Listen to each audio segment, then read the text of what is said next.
Hey everyone, good morning. My name is JD Houvener and you've made it to the Bold Today show. I'm the CEO and owner here at Bold Patents Law Firm, and I'm here every Wednesday, 9 a.m. on the West Coast and noon on the East Coast. So bring all those questions for you inventors, entrepreneurs, business owners, or those just curious about what patent law is all about. As a patent attorney, I'm here to answer those questions. But just so you know, do not raise any confidential questions. Please keep those to yourself for now. And if you want to bring them up to me confidentially, I encourage you to do that. What I'll do is I'll put my information down a little later in the show, and you can send an email directly to me. And of course, you can also schedule time with our advisor to see if right now is the time for you to get started. I know a lot of you inventors are out there kind of worried about whether it's the right time, if patenting is right for you. And so what I'll do is I'll put that link in for you to be able to make and take action today. So there's that link right there. It's a Calendly link where you can schedule time, free schedule appointment with one of our advisors, our non-attorneys, to see if at this time, if you've got what it takes, if you're far enough along in the development to move your invention forward and ready to speak with the patent attorney. All right. So today, I was really hoping to talk about market-ready designs, and I had a wonderful guest lined up for you. Unfortunately, he fell ill just yesterday, and so we're going to miss him today. So we'll bring him on the show in a later segment, well, future week. In other words, we'll be able to talk about market-ready designs at that time. For now, I'm happy to field any questions about patents with respect to designs, and I'll also include a link to a blog article that I wrote just a year and a half ago on design and design patents and drawings. But I can't, of course, speak specifically to what it's like working with inventors on the design side at this moment, because I want to make sure we give that airtime to our guest. So all that said, let me do this, and I'll jump into our Avvo.com questions. I've got a couple questions that have come in this week, and so we can jump to those right now as we wait for our live audience to join. Looks like we have two in trademark and one in patents. So this first question is coming out of Cedar Rapids, Iowa. Okay, so let me pull this question up and I can share this with you all right from the screen. Okay. Hey, Jody, nice to see you. Thanks for joining. All right, so this question is, I'll pull it up here too so you can see it. All right. A highly complex patent likely to get a restriction requirement, filing in the US and PCT in August. How does PCT work with restrictions? Our current patent draft is about to be filed with the US Patent and Trademark Office. However, it has 4 different unique ideas that are unrelated. So it's got 4 distinctly patentable inventions. It will likely be asked to be split up. We're filing both US and PCT soon, and I have no idea how PCT restriction requirements work. Extra fees, or will I be asked to file additional PCTs? Also, our current lawyer kept all of my office actions, which I don't mind. Here, see, which I don't mind. Our whole strategy is to spread the cost of several patents over a large period of time. As a micro-entity, this is vital. Cool. Well, I like this. It's a good question. It's fairly specific. So for those of you who may not know what restriction requirement is, let me just give you a little bit of context. So when you file in the US, that's of course where I'm going to be able to speak most knowledgeably, when you file a non-provisional patent application, which is the formal utility app, where you try to protect the functionality of an invention, the patent office will assign an examiner, okay? And as soon as they do, which can take up to 6 months, right? So it can take quite a bit of time to find the right examiner for your specific invention. The first thing they will do is make sure that, hey, you're only submitting one invention per patent application. They don't want to be on the hook to do 4 searches, okay? 4 times the amount of searching if they're only getting paid for one, set of one actual patent. So you're only allowed one invention per patent. And so that's their job initially, is say, okay, how many inventions do we have here? And the person asking the question is smart enough to know that they probably have 4, distinct inventions, and they decided to file them all into one claim set. Okay, what stuffed it all into one patent application. So what a restriction requirement is the examiner saying, I only have time to look at one, and you've got to pick one. Okay, these are the four, right? Claims 1 through 3 are invention 1. Claims 4 through 7 is invention 2. Claims 8 through 15, invention 3, and then claims 16 through 20 is the last invention 4. Tell me which one you want to move forward with. Okay, we're going to restrict the patent application, and so you might elect, okay, let's go with invention 1, claims 1 through 3, and so claims 4 through 20 will be restricted. Okay, sort of put off to the side. And you have the ability to then file later what are called divisional applications, where you actually have a brand new, in parallel patent application for up to 3 more inventions. So you could, in theory, have 4 pending applications before the patent office, but you've got to pay those fees. Okay, and you've got to be able to. The examiner is going to want to get that allotment of time to do their search and examination for each of those inventions. Okay, so that's kind of the background on what a restriction requirement is. With respect to the PCT, okay, a patent cooperation treaty filing, okay, all that, what that does, okay, it does quite a bit, but one of the major benefits that it provides is it allows more time. Okay, so you file in the US, let's say January 1st, 2021, you must file in foreign countries by January 1st, 2022. It's 1 year, okay? And if you don't know which countries you want to file into, this can be pretty stressful. And so the PCT does is it says, okay, you must file the PCT, which is a treaty that over 150 countries are a part of. They have all agreed that, okay, we're going to acknowledge the one search that's done by the US examiner. And we're also going to allow additional time for that US-based inventor to decide which countries they want to file into. So it buys you a whole year and a half on top of that 1 year. So it's a 2.5 years, 30-month period where you get to now decide, okay, which countries do you want to file into? So it's really a placeholder, okay? There's no examination that happens through the PCT itself. The PCT is just a vehicle that you can then file into the foreign countries with.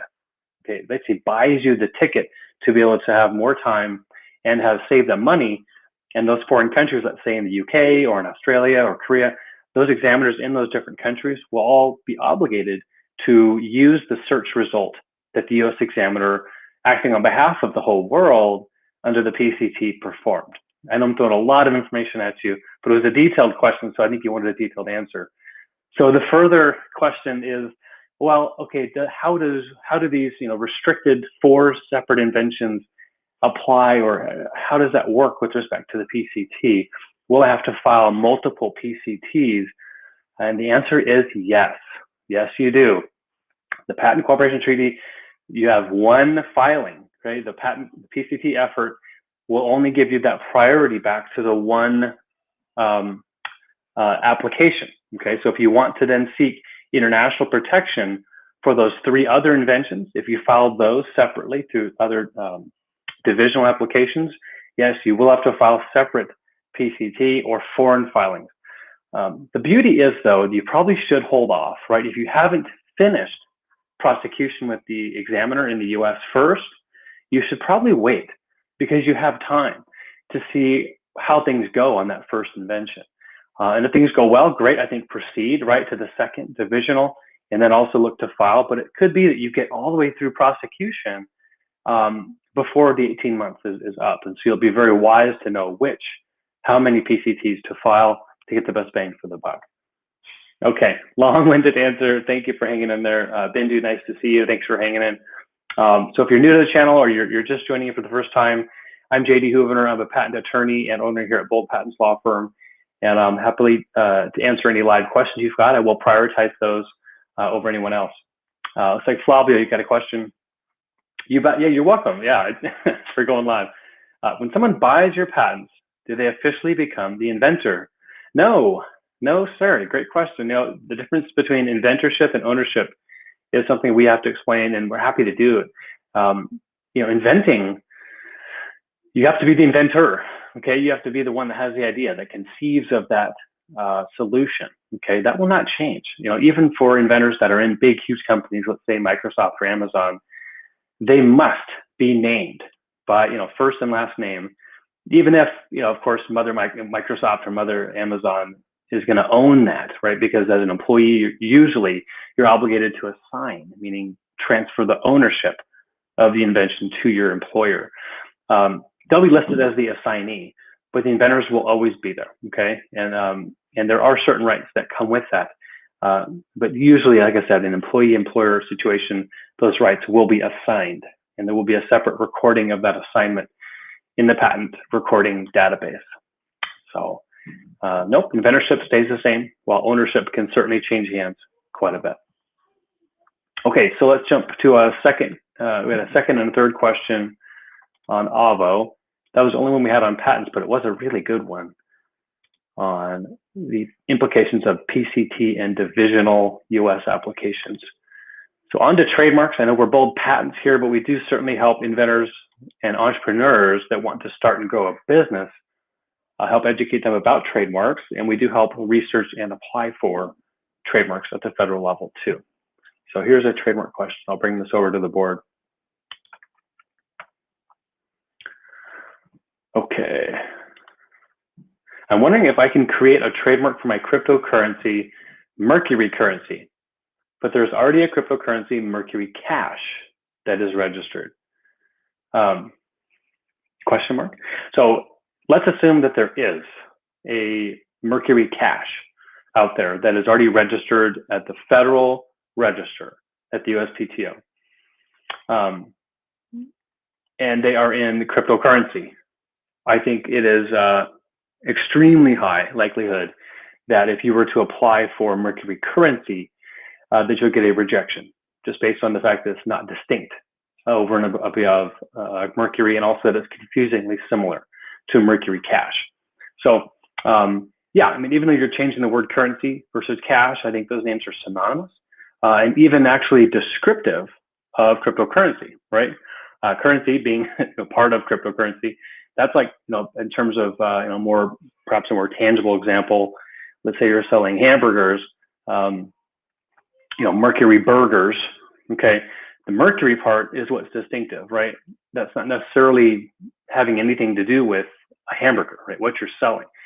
But burgers is, of course, and so you'll likely have to disclaim. You won't be able to be the only one that can call yourself burgers if you're selling hamburgers, because it's just describing what the products are, merely descriptive. And so the term Mercury is the only part that's truly distinctive about your mark. And so that is likely, very likely to be a point of contention where the trademark examiner will say, sorry, this is already taken, okay? Now there's not necessarily the end of the road for you. You may be able to work with Mercury Cash to get a license, maybe be able to use that mark. And perhaps there's sort of sub niches or sub industries within cryptocurrency.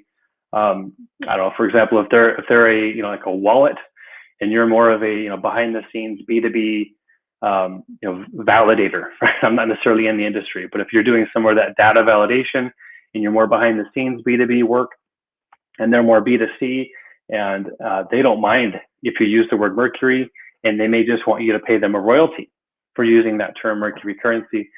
If you're really not competing with them, okay? But the trademark office probably won't know that. So anyway, just hopefully a little context for you on the trademark side for that.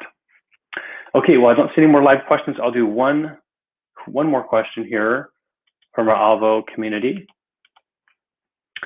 This one is from Eatontown, New Jersey.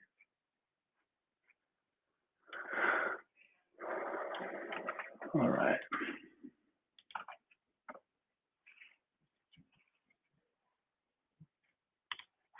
Okay, do you think it'll be a problem if I trademark my rap name, NFL, even though it stands for something different than National Football League?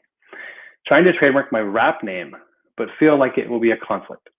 So should I spell it out, or can I leave it as NFL SAVV, even though NFL has a different meaning?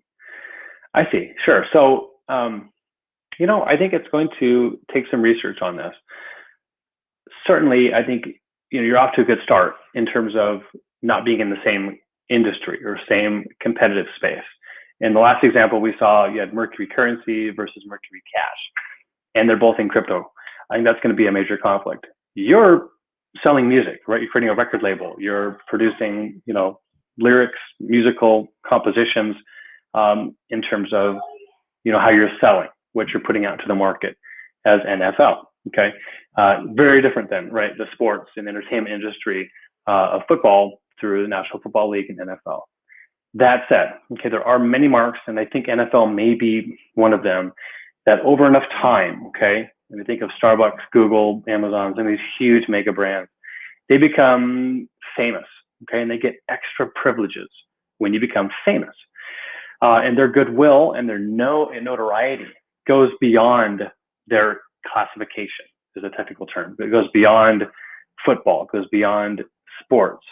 And if you're using the term NFL to really sell anything, okay, and certainly including music and rap, because NFL is triggered in many people's minds, many customers' minds, the thought of their argument would be that you're still taking away from the NFL brand and their goodwill, even though you're selling a completely different product. So that's where we need to research. I'm not going to give you a straight answer right now. I think we need to do some research on how pervasive is NFL mark in terms of what likelihood you'd have in having success there.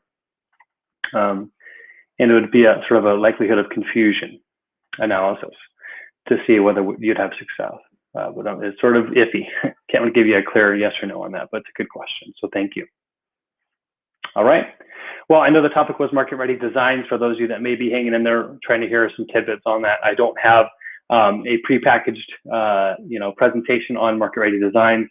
Like I said, I was hoping to bring on our guest, but he just had to bow out yesterday because he felt ill, but I'm hoping he's able to recover soon. Don't have him back on the show to talk about design, prototyping, development, and how to bring physical products, and even digital products, how to do some rendering, some interesting ways to bring them to market and show them in a professional way. So it'll be on a future show. I think I'm going to wrap up. Okay, so please bring those questions in, keep it coming, give us a like on social. Come back here next week if you have further questions. I'm JD Houvener, owner here at Bold Patents Law Firm, and it's a pleasure being with you. All right, take care, everybody. Have a good day. Go big, go bold.